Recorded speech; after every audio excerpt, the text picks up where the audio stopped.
भारत माता की। भारत माता की। भारत माता की।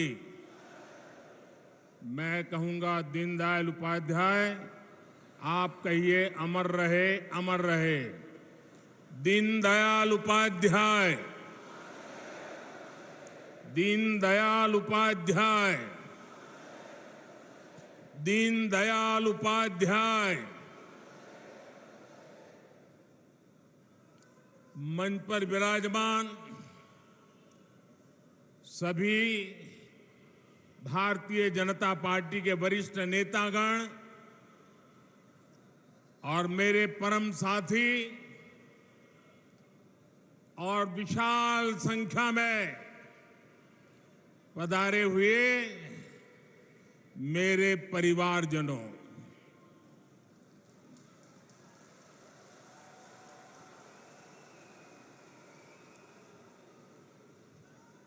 ये जन सैलाब, ये उमंग, ये उत्साह, ये कार्यकर्ता का महाकुंभ, महासंकल्प बहुत कुछ कहता है। ये दिखाता है कि मध्य प्रदेश के मन में क्या है।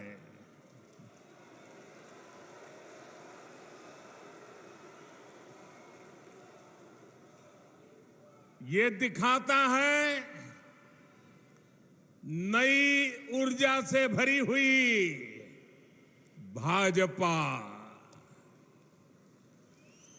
ये दिखाता है भाजपा का और भाजपा के हर कार्यकर्ता का बुलंद हौसला।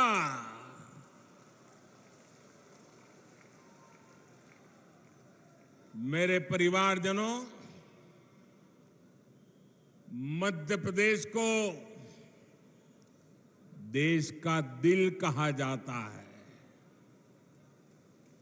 भाजपा के साथ देश के इस दिल का जुड़ाव कुछ विशेष ही रहा है। जनसंघ के जमाने से लेकर आज तक भाजपा को एमपी के लोगों ने हमेशा भरपूर आशीर्वाद दिया है।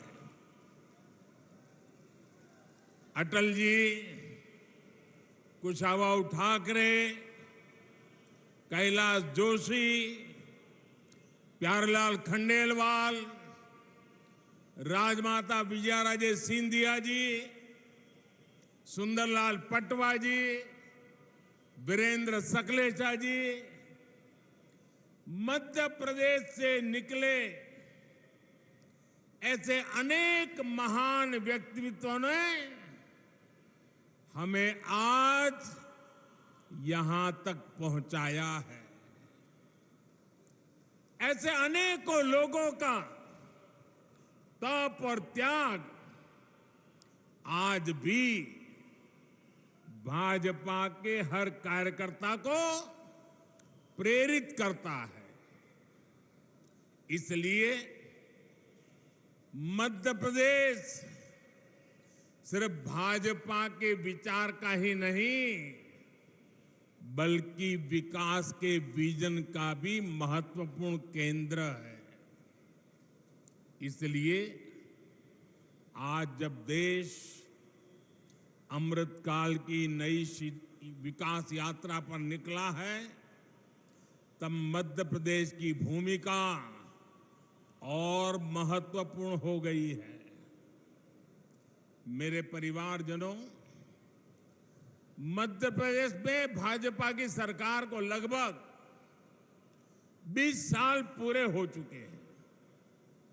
यानी जो युवा इस बार के चुनावों में पहली बार वोट डालेंगे उन्होंने भाजपा की सरकार को ही देखा है। ये युवा सौभाग्यशाली है कि इन्होंने एमपी में कांग्रेस का वो बुरा शासन, वो बुराइयां उन्होंने देखी नहीं है। एमपी में कांग्रेस के शासन की पहचान थी कुनीति, कुशासन और करोड़ों का करप्शन। आजादी के बाद मध्य प्रदेश में लंबे समय तक कांग्रेस का ही शासन रहा, लेकिन कांग्रेस ने साधन संपन्न मध्य प्रदेश को, समर्थ युवाओं वाले मध्य प्रदेश को बीमारू बना दिया। दोस्तों, बीमारू बना दिया। यहां के युवाओं ने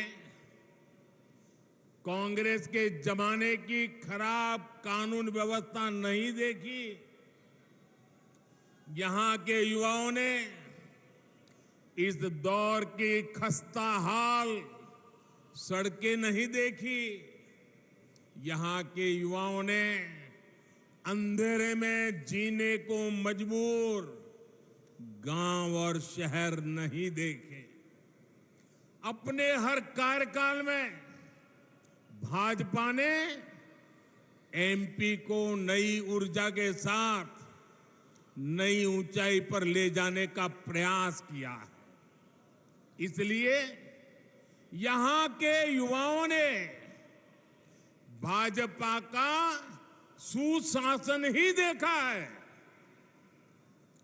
उन्होंने चारों तरफ से विकास करता मध्य प्रदेश ही देखा है। उन्होंने मध्य प्रदेश को देश के अग्रणी गेहूं उत्पादक राज्यों के रूप में देखा है।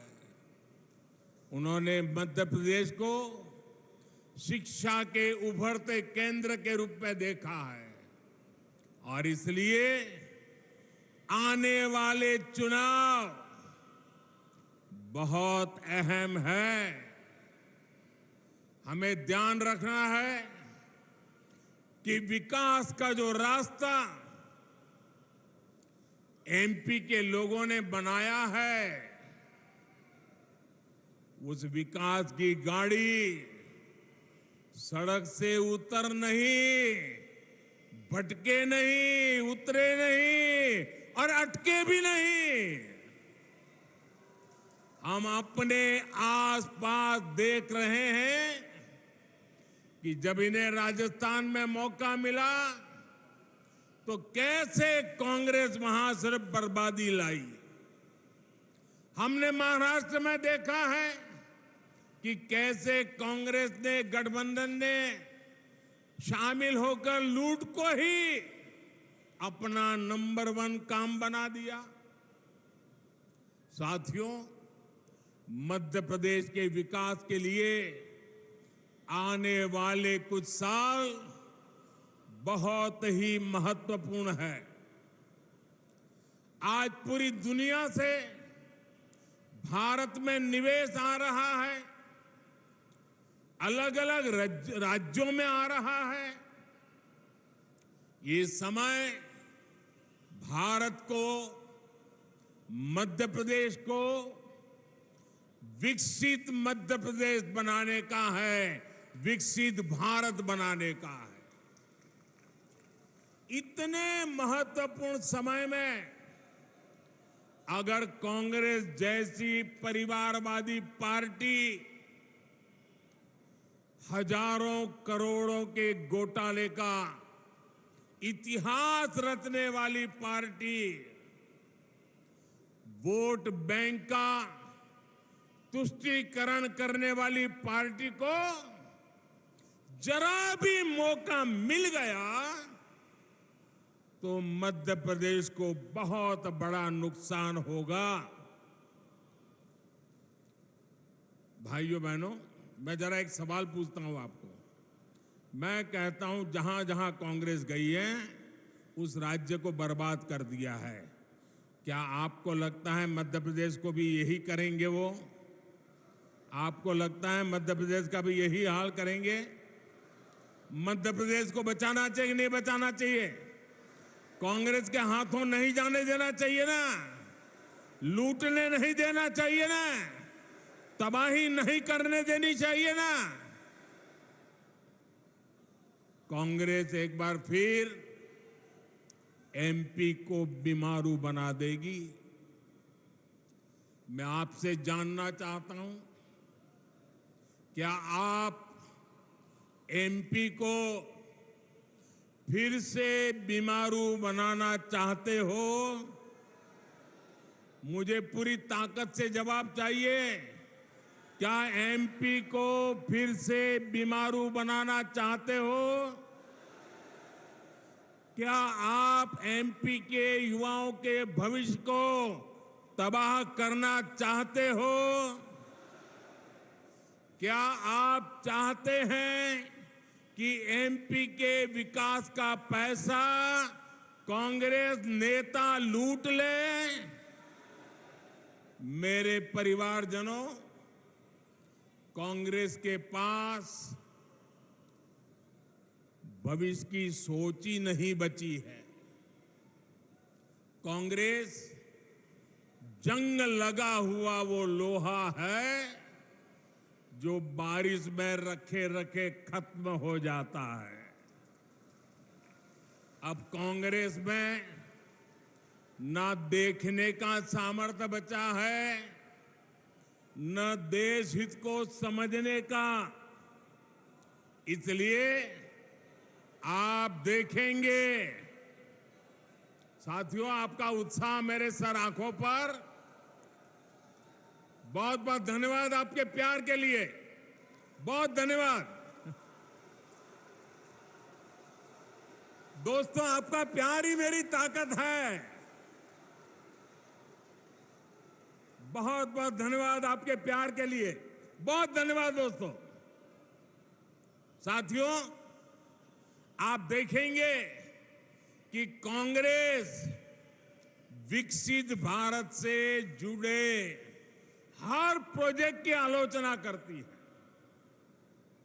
आपको याद होगा, कांग्रेस ने डिजिटल इंडिया का भी विरोध किया था। आज भारत के यूपीआई से पूरी दुनिया मंत्रमुग्ध है। भारत में रिकॉर्ड डिजिटल लेन देन हो रहे हैं, लेकिन कांग्रेस को ये भी पसंद नहीं है। साथियों, भाजपा आज आधुनिक सड़कें, आधुनिकतम सड़कें, चौड़े हाईवे, एक्सप्रेसवे बना रहा है, लेकिन कांग्रेस इसकी आलोचना करती है। भाजपा आज वंदे भारत जैसी आधुनिक ट्रेनें ला रही है, स्टेशनों का कायाकल्प कर रही है। भोपाल के रानी दुर्गावती रेलवे स्टेशन की प्रशंसा हर कोई कर रहा है। ये भी कांग्रेस को नहीं पच रहा है। भाजपा बुलेट ट्रेन पर काम कर रही है, इसकी भी कांग्रेस आलोचना करती है। भाजपा सरकार ने नया भव्य संसद भवन बनाया, आने वाली सदियों तक देश की सेवा करे, ऐसा भारत का अपना संसद भवन बना।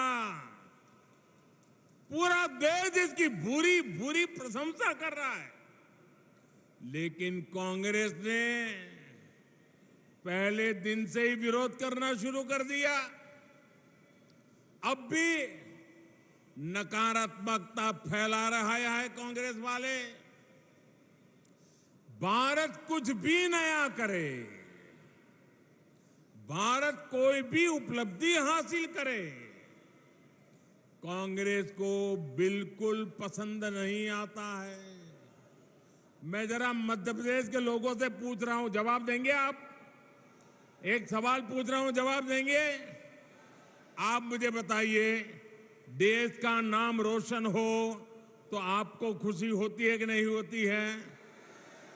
देश की इज्जत बढ़े तो आपको खुशी होती है कि नहीं होती है?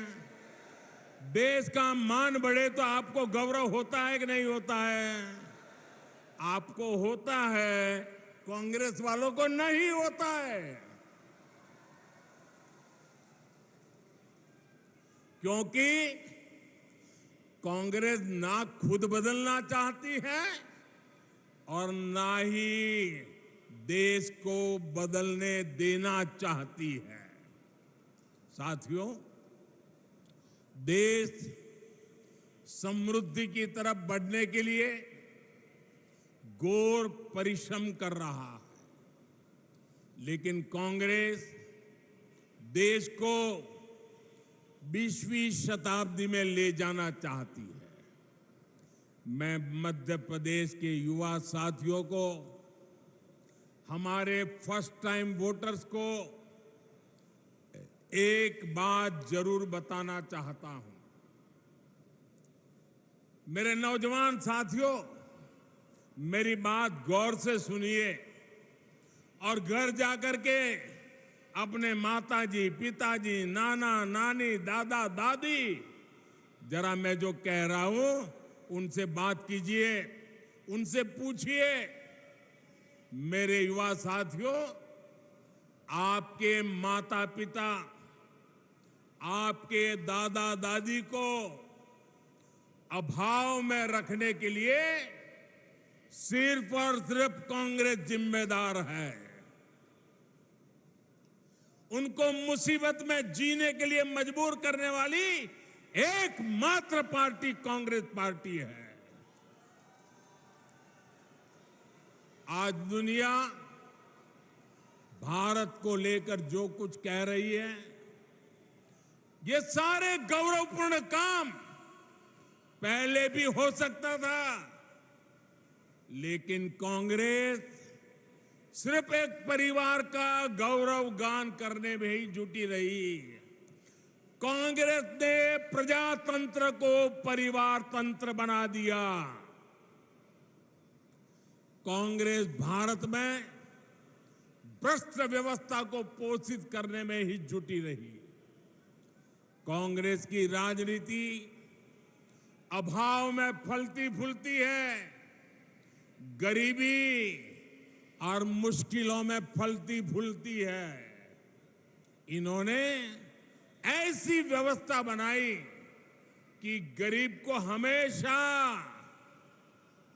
हाथ फैलाना पड़े, हर चीज के लिए निर्भर रहना पड़े। गरीब को तरसाकर कांग्रेस को ये जताने का अवसर मिल जाता था कि उन्होंने गरीब को कुछ दिया है। ये अपनी योजनाओं का लाभ भी उन लोगों को देते थे जिनसे उन्हें वोट मिलते थे।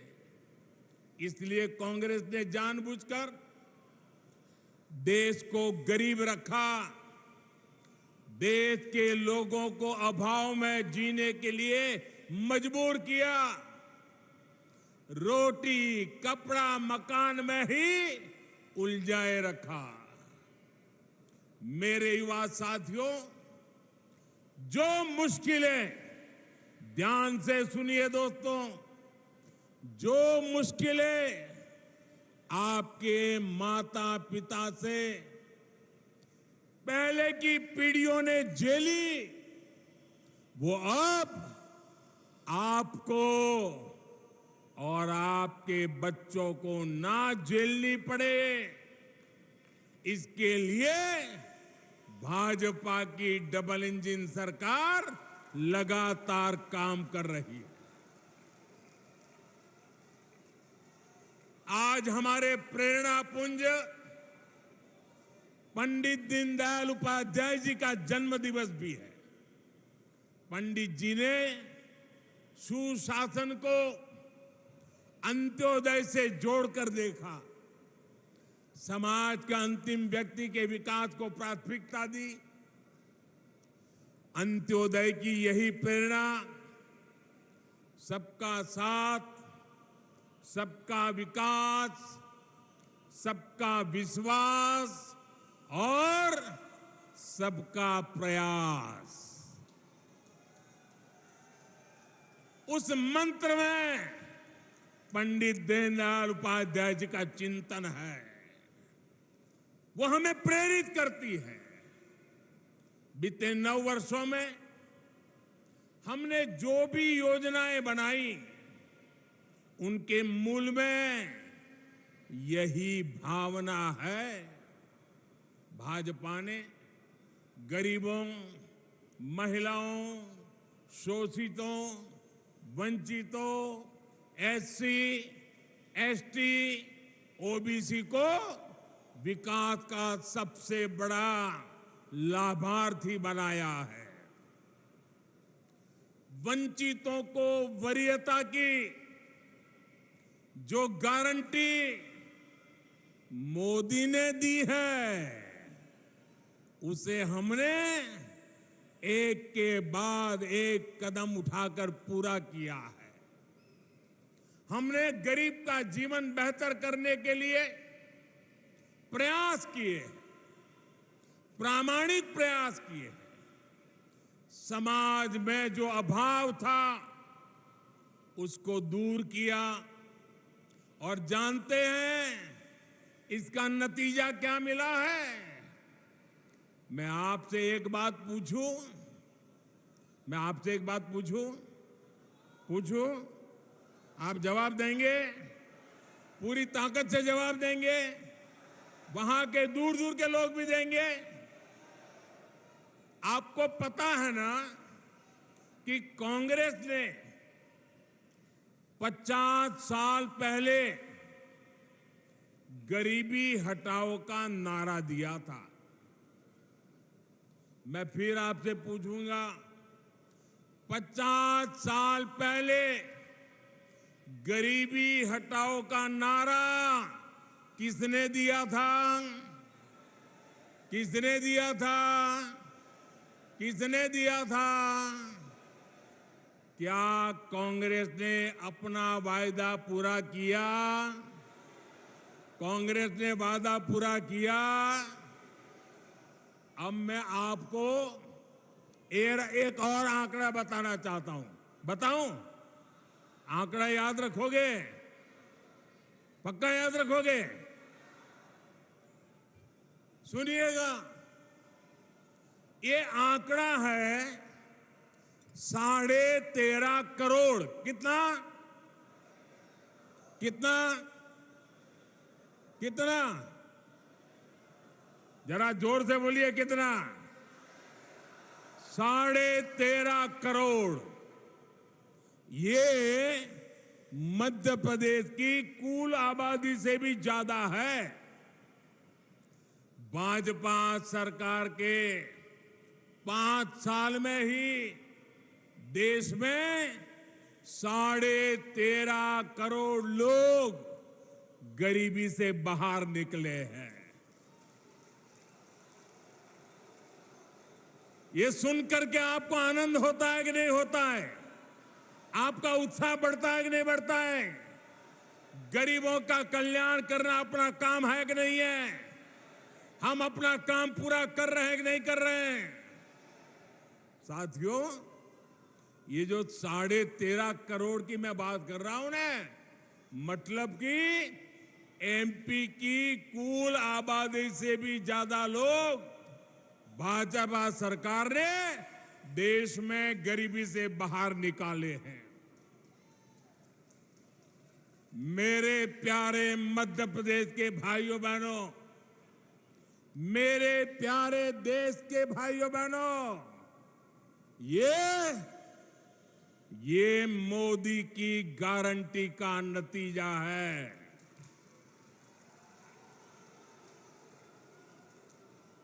और जब मोदी गारंटी देता है, जब मोदी गारंटी देता है, जब भाजपा गारंटी देती है, तो वो जमीन पर उतरती है, घर घर पहुंचती है, हर लाभार्थी तक पहुंचती है। याद रखिएगा, याद रखेंगे, याद रखेंगे, याद रखिएगा, मोदी यानी हर गारंटी पूरी होने की गारंटी।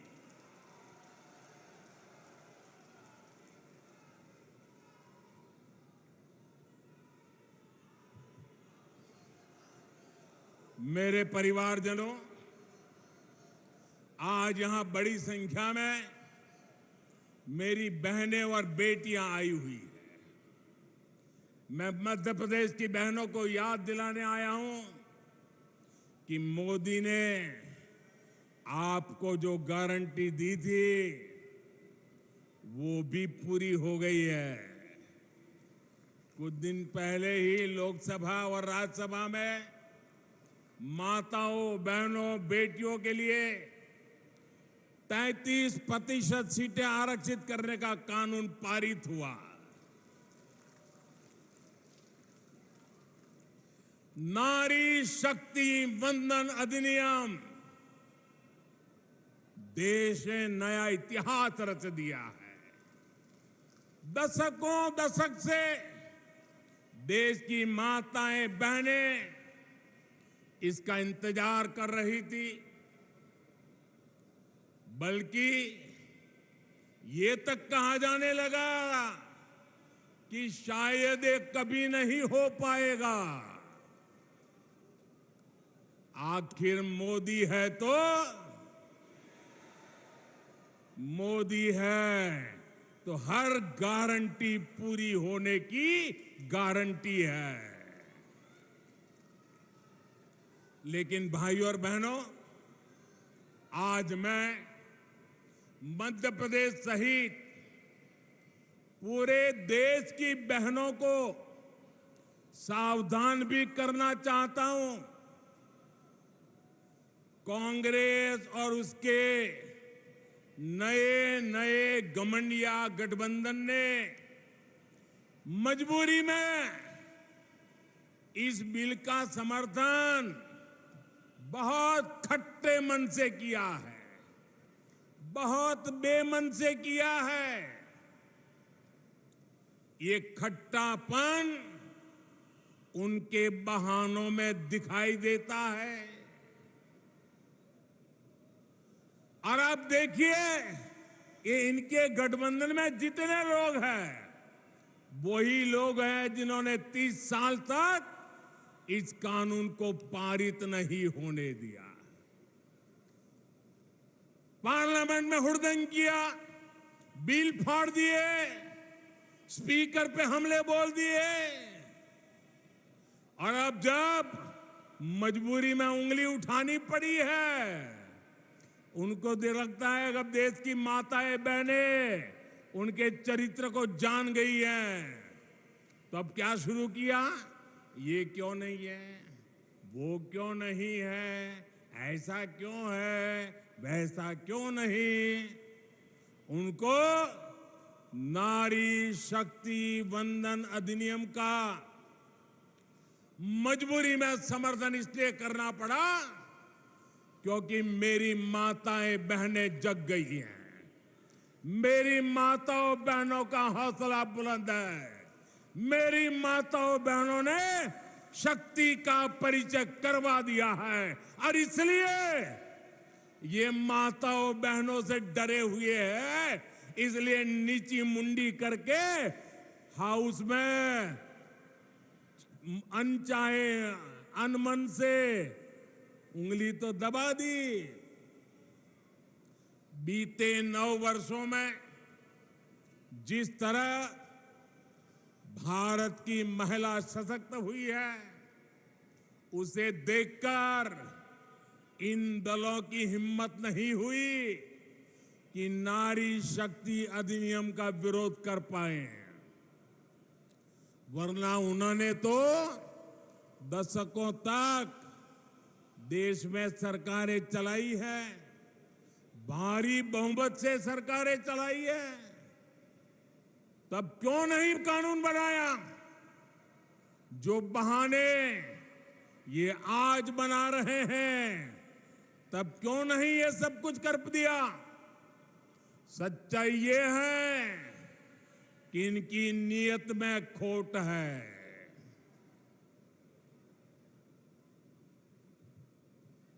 इसलिए मौका मिलते ही, मेरी माताएं बहनें मेरे शब्द याद रखना, मौका मिलते ही एक घमंडिया गठबंधन के लोग माताओं बहनों को धोखा देने का तय करके बैठे हैं, तैयार बैठे हैं। कांग्रेस के घमंडिया साथी वही है जिन्होंने इस कानून को रोकने के लिए हर मर्यादा तोड़ी है। इनकी वो सोच आज भी नहीं बदली है। आपको मैं एक और बात कहना चाहता हूं। ये लोग बहुत बौखलाए हुए हैं। ये अब एक नया खेल खेलेंगे, पक्का मानिए। और नया क्या खेल खेलेंगे? ये नारी शक्ति को बांटने की पूरी कोशिश करेंगे।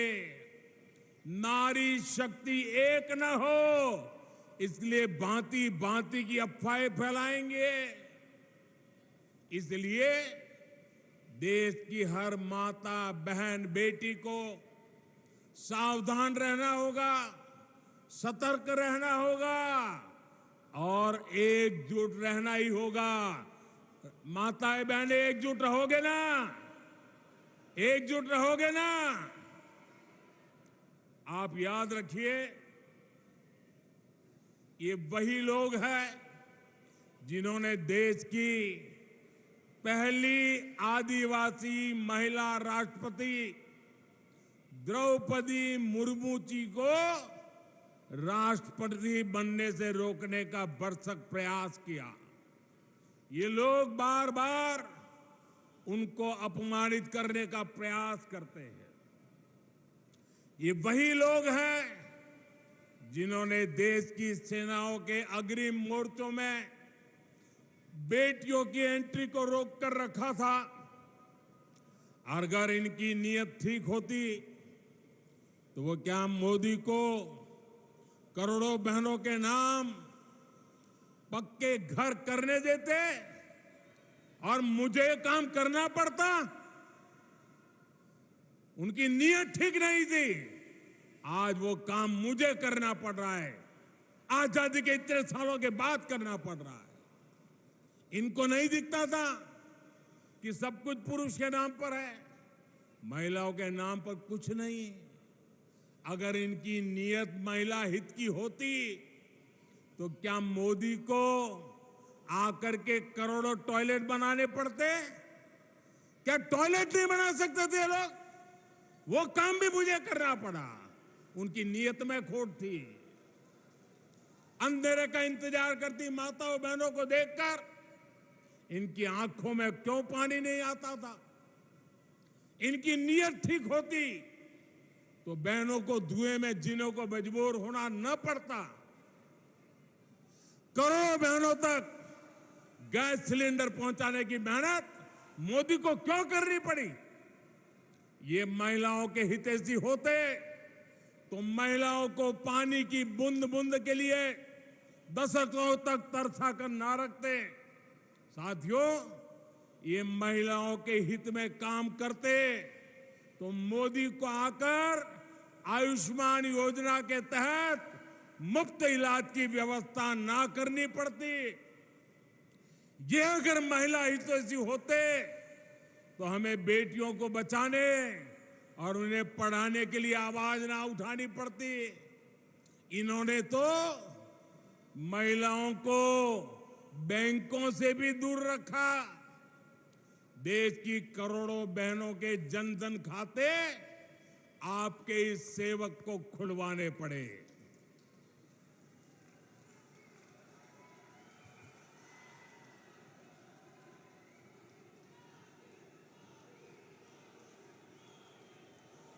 हमारी कोशिश यही थी कि बहनों की समृद्धि का रास्ता खुले, बेटियां अपने पैरों पर खड़ी हो सके। इसलिए मैं देश के हर माता बहन बेटी से कहूंगा कि कोई कितनी भी कोशिश कर ले, आपको भ्रमित नहीं होना है। हमने कठिन रास्ता पार किया है।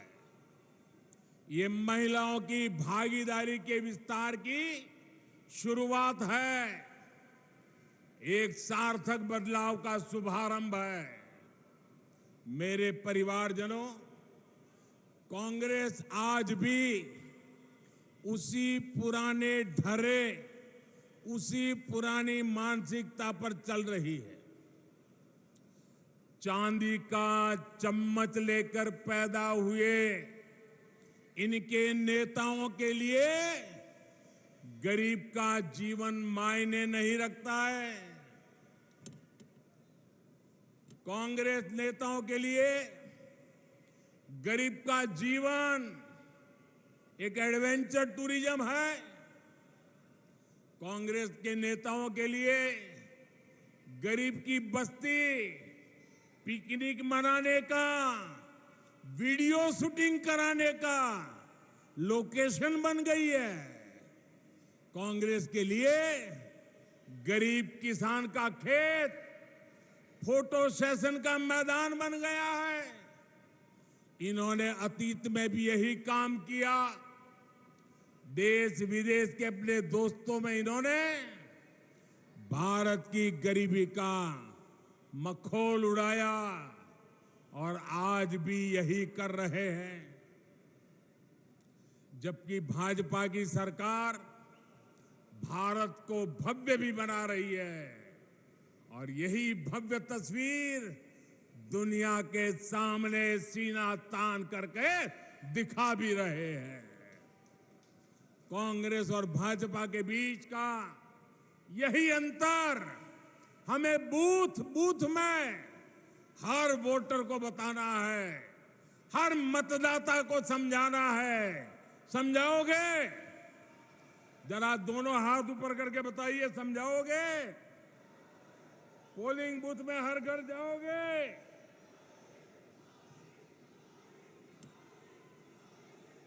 हर किसी को बताओगे? एक एक बात बताओगे? साथियों, मोदी का मिजाज भी अलग है, मेहनत भी अलग है और मिशन भी अलग है। मेरे लिए देश से बड़ा, देशवासियों से बड़ा कुछ भी नहीं है। मैं अभावों में रहा हूं, लेकिन अपने देश को अभावों में नहीं रहने दूंगा। मुफ्त राशन और मुफ्त इलाज गरीब की चिंता दूर करने का अवसर कांग्रेस के पास भी था, लेकिन नियत और इच्छा शक्ति नहीं थी।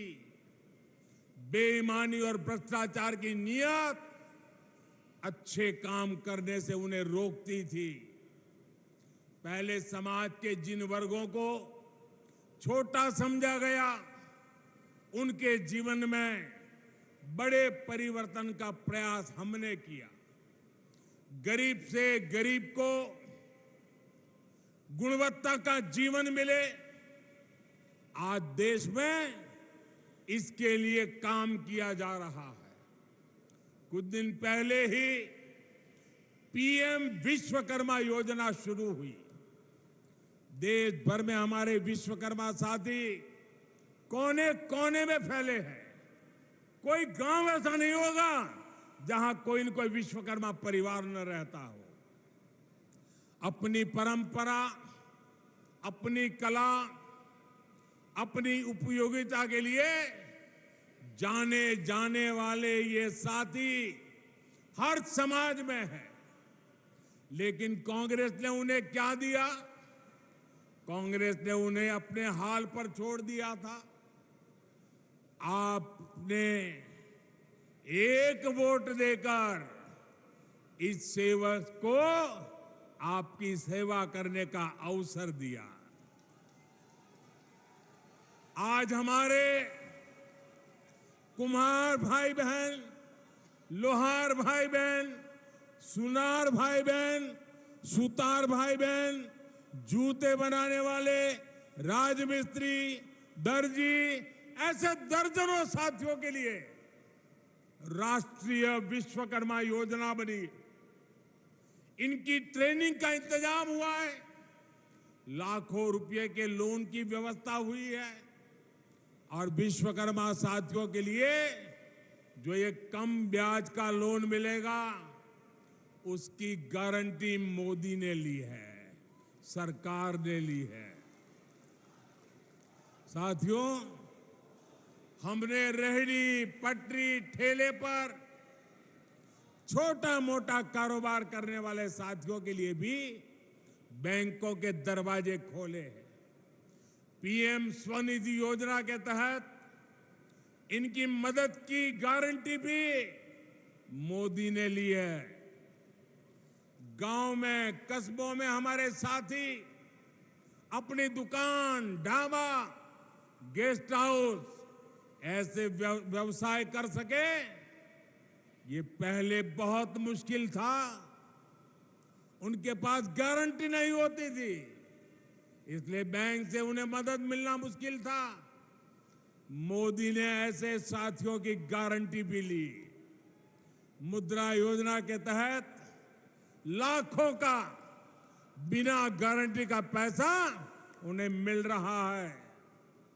इस योजना की सबसे बड़ी लाभार्थी हमारी बहनें हैं, हमारे दलित भाई बहन हैं, हमारे पिछड़े परिवार हैं, हमारे आदिवासी साथी हैं।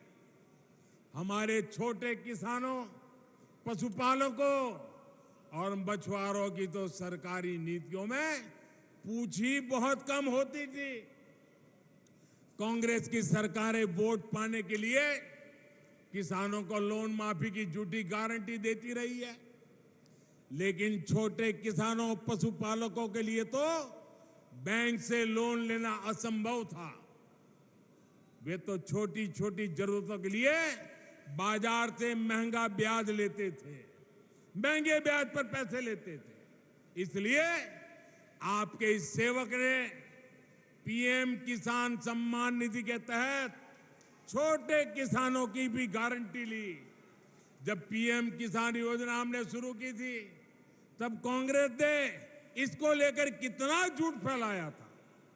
कहा जाता था कि चुनाव होने के बाद मोदी ये पैसे वापस ले लेगा, लेकिन पीएम किसान सम्मान निधि 5 साल से निरंतर चल रही है। कोरोना काल में जब सब कुछ रुक गया था, तब भी ये नहीं रुकी, क्योंकि हमारी सरकार ने डायरेक्ट आपके खाते में पैसा भेजने का प्रावधान किया है। अभी तक 2.5 लाख करोड़ रुपए से अधिक देश भर के किसानों के मिल चुका है। इसमें मध्य प्रदेश के हर किसान के बैंक खाते में करीब करीब 30,000 रुपए, हर एक किसान के खाते में 30,000 रुपए तक पहुंचे हैं। भाजपा सरकार ने छोटे किसानों के साथ ही पशुपालकों और मछुआरों को भी किसान क्रेडिट कार्ड जैसी सुविधा दी है। मेरे परिवारजनों, मध्य प्रदेश में हमारी धरोहर के दर्शन होते हैं। देवी अहल्याबाई और रानी दुर्गावती सहित हमारे अनेक पूर्वजों ने भारत की विरासत को समृद्ध करने में भूमिका निभाई। लेकिन कांग्रेस और उसका घमंडिया गठबंधन हमारी इस विरासत को, सनातन को समाप्त करना चाहता है। इसलिए भी ऐसे दलों से मध्य प्रदेश को बहुत सावधान रहना होगा। साथियों, आज मैं देश के लोगों को, मध्य प्रदेश के लोगों को एक और बात बताना चाहता हूं। कांग्रेस ने अपनी सारी इच्छा शक्ति खो दी है। हम देखते हैं कि कुछ समय से कांग्रेस के जमीन से जुड़े नेता चुपचाप मुंह पर ताला लगाकर बैठ गए हैं। कांग्रेस पहले बर्बाद हुई, अब बैंकरप्ट हुई और अब कांग्रेस ने अपना ठेका दूसरों को दे दिया है। कांग्रेस को अब कांग्रेस के नेता नहीं चला रहे। अब कांग्रेस एक ऐसी कंपनी बन गई है, नारों से लेकर नीतियों तक हर चीज आउटसोर्स कर रही है। और ये ठेका किसके पास है जानते हैं? कांग्रेस का ठेका अब कुछ अर्बन नक्सलियों के पास है। कांग्रेस में अब अर्बन नक्सलियों की ही चल रही है। ये ग्राउंड पर कांग्रेस का हर कार्यकर्ता महसूस कर रहा है। इसलिए कांग्रेस जमीन पर भी लगातार खोखली हो रही है।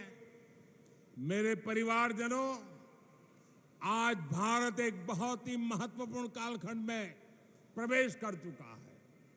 पूरा विश्व कह रहा है कि ये भारत का कालखंड है। हर देश भारत से मित्रता करना चाहता है। हर निवेशक भारत में अवसर देख रहा है। हमारे चंद्रयान का गौरवगान पूरा विश्व कर रहा है। कुछ दिन पहले हुए G20 सम्मेलन में भारत की भूमिका और सशक्त हुई है। ये इसलिए हो रहा है क्योंकि आपने देश में एक स्थिर और मजबूत सरकार चुनी। आपने ऐसी सरकार चुनी जो चुनौतियों को चुनौती दे सकती है।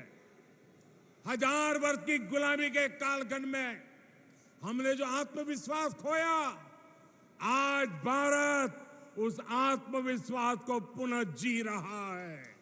आज हम जो फैसले लेंगे वो आने वाले 1000 साल की हमारी यात्रा को तय करने वाले हैं। ये सब कुछ मध्य प्रदेश की भागीदारी के बिना संभव नहीं है। विकसित भारत के लिए मध्य प्रदेश का विकसित होना बहुत आवश्यक है। ऐसा विकसित मध्य प्रदेश जहां हर व्यक्ति, हर परिवार का जीवन वैसा ही हो जैसा विकसित देशों में हमने देखा है। हमें ऐसे मध्य प्रदेश का निर्माण करना है जो छोटी छोटी जरूरतों का मोहताज ना रहे। हमें मध्य प्रदेश को नए अवसरों की धरती बनाना है। इसके लिए ये जरूरी है कि आने वाले 5 वर्ष के लिए यहां फिर से भाजपा सरकार बने, पूर्ण बहुमत की स्थिर भाजपा सरकार बने। भाजपा के पास रोड मैप भी है और उसे जमीन पर उतारने की इच्छा शक्ति भी है।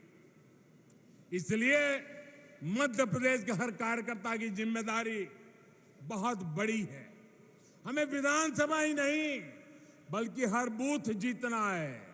हर बूथ पर लोगों का दिल जीतना है। बूथ का हर कार्यकर्ता हमारा उम्मीदवार है, क्योंकि उसकी पहचान कमल है, उसकी शान कमल है, उसका निशान कमल है। इसलिए हर कार्यकर्ता को जी जान से जुटना है। मुझे आप सभी के सामर्थ्य पर पूरा भरोसा है। साथियों, आज मैं एक और आग्रह भी करना चाहूंगा। आने वाले 2 अक्टूबर को पूज्य बापू की जन्म जयंती है। इससे पहले 1 अक्टूबर को स्वच्छता से जुड़ा बहुत बड़ा कार्यक्रम पूरे देश पे होने वाला है। मेरा मध्य प्रदेश के हर परिजन से आग्रह रहेगा कि आप सभी उत्साह और उमंग के साथ इस स्वच्छता के कार्यक्रम में जुड़िए। अब आप सभी त्योहारों की भी तैयारी कर रहे हैं। हमें वोकल फॉर लोकल याद रखना है। हमें खादी के वस्त्र खरीदने हैं। जो भी गिफ्ट हम खरीदे वो लोकल हो, जो भारत में बना हो। ये बात हमें कभी भी भूलनी नहीं है। मेरे प्यारे भाइयों बहनों, आप इतनी बड़ी तादाद में आशीर्वाद देने के लिए आए। मैं आपका हृदय से बहुत बहुत आभार व्यक्त करता हूं। मेरे साथ बोलिए, भारत माता की, भारत माता की।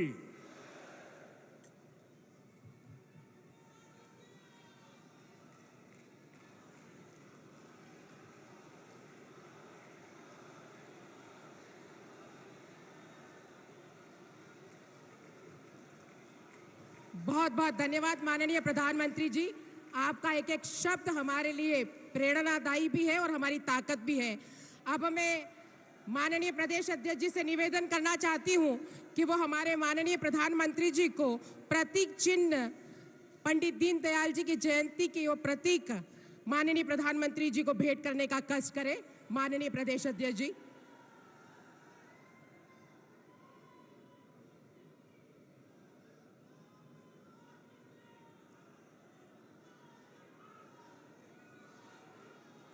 अब मैं आज के अंतिम कड़ी आभार प्रदर्शन के लिए राष्ट्रीय सचिव माननीय लाल सिंह आर्य जी से निवेदन करती हूं कि वो इस जन आशीर्वाद यात्रा के समापन अवसर पर कार्यकर्ता महाकुंभ का आभार प्रदर्शित करें।